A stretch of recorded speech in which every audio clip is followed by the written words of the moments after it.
Welcome back to the channel. Let me ask you, why is it that as we grow older, the people we admire most are not the loudest, not the most aggressive, not the most talented, but the calmest, the widest in heart, the ones who can embrace both people and circumstances? Why is it that true maturity doesn't show in how sharp our words are, but in how much we can contain? Today we're diving into a simple yet profound truth the word contain: to tolerate, to accept, to hold space is not weakness but wisdom. It's not defeat but dignity. And it's not silence but strength. Think back to when you were a child. Every toy was worth fighting over. Every misunderstanding was worth a tantrum. Every lost game was a wound to the ego. But as we mature, something shifts. We realize that not every battle deserves a warrior. Not every word needs a reply. Not every mistake demands judgment. Containing others, strangely enough, becomes a gift we give ourselves, a gift of peace. Let me tell you a story. A middle-aged father, often absent due to his demanding job, returned home one night to find his daughter locked in her room, refusing to come out. Her mother had scolded her harshly for early romance and threatened to send her away to a strict school. Instead of exploding in anger or adding fuel to the fire, the father knocked 3 times, then quietly sat outside her door the whole night. At dawn, he gently said, "I'm not here to judge you. I just want to listen." The daughter burst into tears and ran into his arms. That is containment.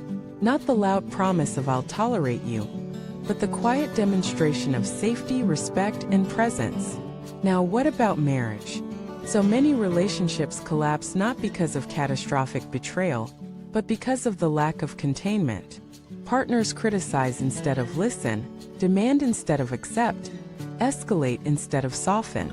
But when you choose to contain, to give space, to forgive small imperfections, to breathe through conflict, you create an environment where both hearts can rest. Lasting love doesn't come from grand gestures of passion, but from small acts of tolerance repeated over and over. And what about the workplace? Have you ever noticed how the most respected leaders are not the loudest, nor the most controlling, but the ones who contain? They don't humiliate employees for mistakes. They allow space for creativity. They don't panic when things go wrong. Instead, they embody composure. Containment here becomes leadership. It transforms tension into trust, mistakes into lessons, chaos into order. A leader who can contain disagreement fosters innovation.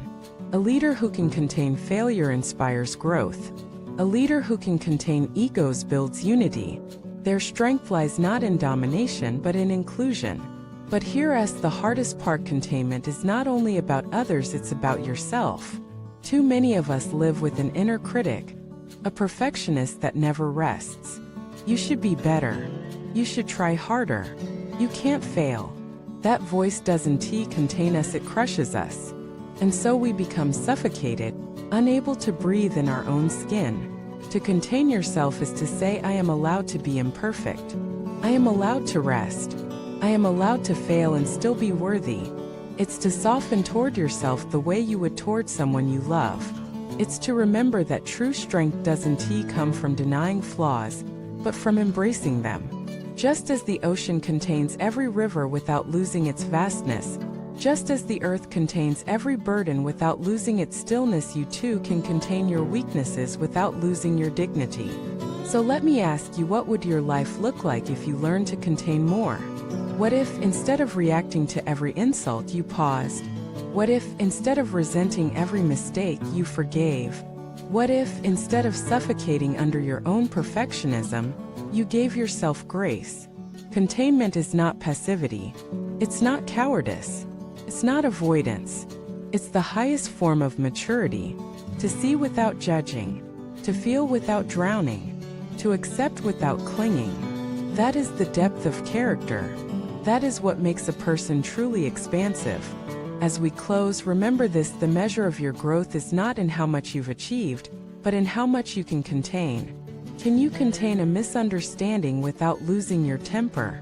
Can you contain someone else's difference without needing to control them? Can you contain your own imperfection without spiraling into shame? That is wisdom. That is maturity. That is greatness. Thank you for being here with me. If this resonated, share your stories of containment in the comments below.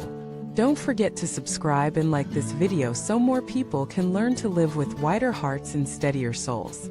And always remember, real strength is not in conquest, but in containment. Thank you for watching this video.